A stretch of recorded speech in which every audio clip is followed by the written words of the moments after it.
Let's start with the pros. This watch is rugged. I've smashed this against doors, doorknobs, walls, railings, you name it, and there's barely even a scuff, and the screen is still pristine.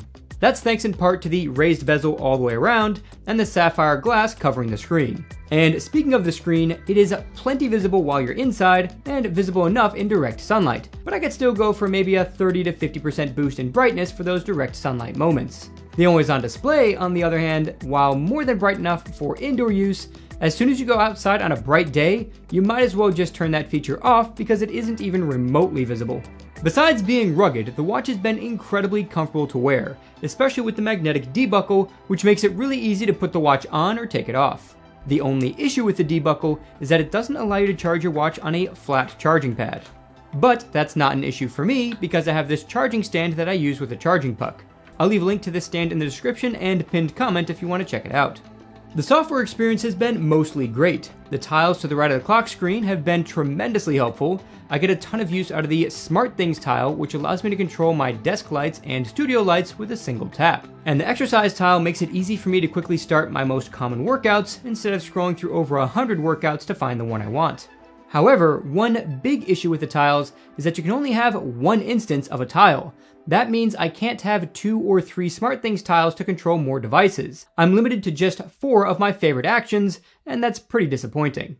Swiping down from any screen reveals my quick toggles, which I frequently use to either turn my watch into a flashlight if I need to see in a dark area and don't have my phone nearby, activate my ringer on my phone to find it quickly, enable water lock when I go swimming, or when I just don't want my infant to be calling random people while I'm changing their diaper. I also use this menu to quickly disable my always on display when I want to save a bit of battery life, or even enable bedtime mode, which starts sleep tracking and disables all of the wake up gestures so I don't accidentally send some text messages while I'm sleeping. Another frequently used feature is the built-in camera app for taking group photos with my family. Being able to quickly take multiple photos without having to run back and forth to the camera makes a huge difference when you have little kids in the picture and are trying to get just one good shot.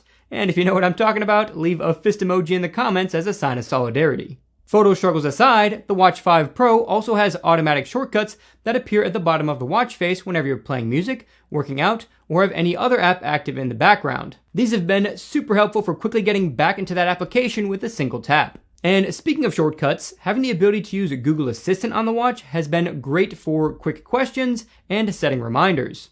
Though I'm still quite a big fan of Bixby, and maybe I'll revisit that topic in a Galaxy Watch 6 video. The call quality has been great, with plenty of volume, and most people have no idea I'm using a smartwatch to talk to them. And here's what the audio would sound like when I'm talking to someone else using the Galaxy Watch 5 Pro's microphone. Exercise tracking has been excellent. I haven't had any issues with the heart rate measurement dropping off or spiking when doing basic exercises like pull-ups, weightlifting, sit-ups, and some basic cardio. And one more important thing to know about heart rate tracking is that it's important that the watch is snug and that you wait for your heart rate to be captured before you start the workout.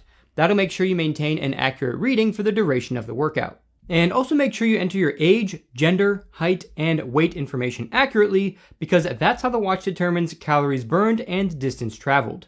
The Watch 5 Pro also shows my heart rate recovery time to give me an idea of how my cardiovascular fitness is improving over time. And if you're into running, you can even see advanced running metrics like asymmetry, contact time, flight time, regularity, vertical, and stiffness metrics, as well as your VO2 max and even your estimated sweat loss. I've already covered what all of those mean in detail in a separate video, so if you want to learn more about those features, I'll have a link in the description and pinned comment to that video.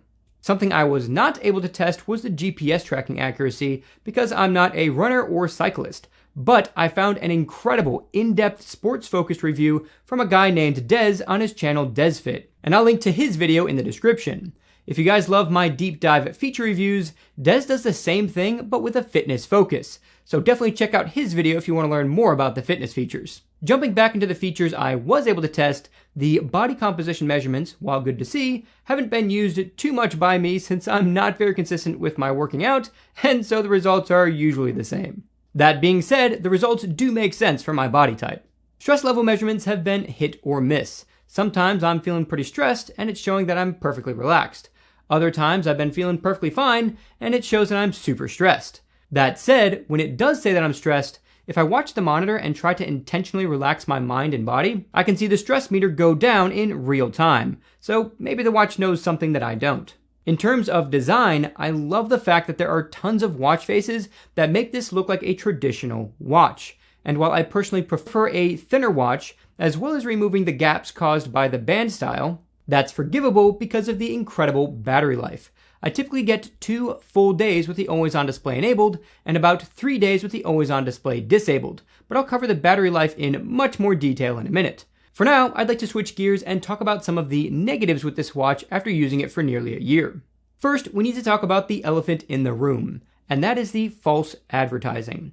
You may have seen Samsung announce a blood pressure monitoring feature on the Galaxy Watch 5, and even older Galaxy watches as well. However, in America, this feature never seems to get past FDA approval with the exception of the Galaxy Watch 3. So if you were holding out for the official blood pressure monitoring support, I wouldn't hold your breath. However, there is a way to sideload the blood pressure monitor if you really want to use it, and I'll have a link to a video showing you how to do that in the description.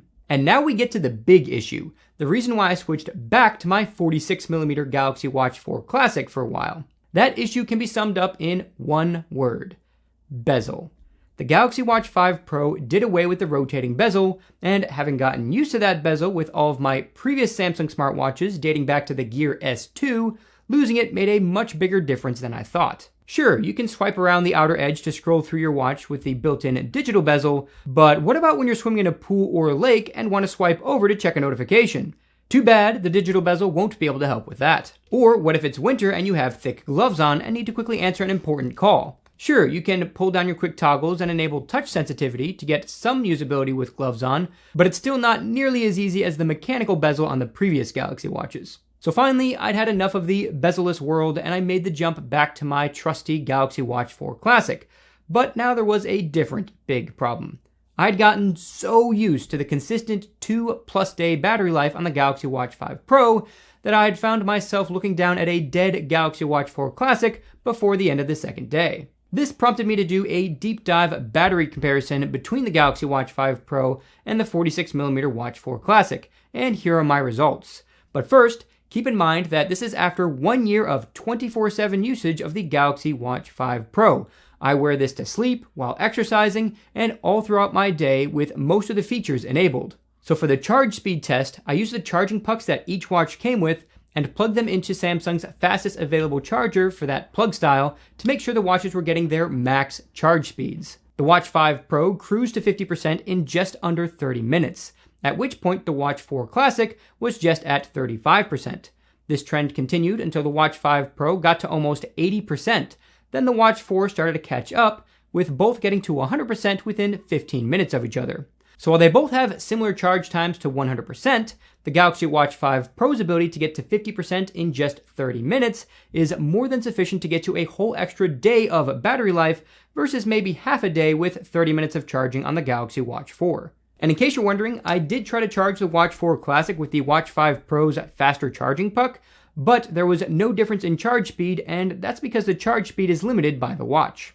Next was the battery drain test, which I ran a few different times to test various use cases. For sleep tracking, I charged both watches to 100% and wore both of them to sleep in the same night. After 8 hours of sleep tracking with sleep mode manually activated, the Watch 4 Classic had lost 14% of its battery life, dropping me to 86% left. The Watch 5 Pro, on the other hand, still had 93% left, which means it had only half the battery drain compared to the Watch 4. And keep in mind, this is after nearly a year of daily use with the Galaxy Watch 5 Pro, so the battery degradation has been very minimal after a full year. For a basic workout, without GPS tracking, but with the screen kept on, the Watch 4 Classic dropped to 85% in 3 hours, while the Watch 5 Pro only dropped to 92%. If the battery drain rate remained constant, you can expect around 20 hours of constant exercise tracking with the Watch 4 Classic, and around 37.5 hours for the Watch 5 Pro. But you should expect a bit less if you have GPS tracking enabled. Regardless, both watches will give you more than enough exercise time. If not, you're probably a more extreme athlete and would be better suited with a dedicated fitness watch like something from Garmin, albeit at a significantly higher price point. In terms of general battery life, with the always-on display, continuous heart rate tracking, and continuous stress level tracking all enabled, and 2 nights of sleep tracking but no workouts, the Galaxy Watch 4 lasted just 1 day and 13 hours. The Watch 5 Pro, with all the same settings, same watch face, and also 2 nights of sleep tracking, lasted 2 days and 6 hours. Disabling the always-on display on both devices, but keeping all other settings the same, brought the battery life up to 1 day and 22 hours for the Galaxy Watch 4 Classic, and a whopping 3 days of battery life for the Galaxy Watch 5 Pro. Needless to say, I switched back to the Galaxy Watch 5 Pro after just 2 weeks of using the Galaxy Watch 4 Classic, because the battery life ended up being more important to me than the bezel. So bottom line, the Galaxy Watch 5 Pro is a beast of a smartwatch, and it's easy to recommend to anyone looking for multi-day battery life in a durable and feature-rich package, and also don't mind not having that rotating bezel. And right now, for a limited time, you can get the Galaxy Watch 5 Pro for up to $220 off with a trade-in, plus get $130 off the Galaxy Buds 2 Pro if you bundle them with the watch. I'll leave an affiliate link to this deal in the description and pinned comment if you're interested. So, this video took a bit longer to produce than I thought, and I now have the Galaxy Watch 6 and Watch 6 Classic to take a look at. And I've already uploaded a deep dive comparison between these watches and all of Samsung's previous watches, including the Galaxy Watch 5 Pro, and you can check that video out by clicking this video here. Or if you want to see 30 incredible unknown features for the Galaxy Watch 5 Pro, you can check out this video instead. And don't forget to subscribe and turn notifications so you don't miss more deep dive coverage of the Galaxy Watch 6. That's it for this tech episode. God bless, guys, and I'll catch you in the next one.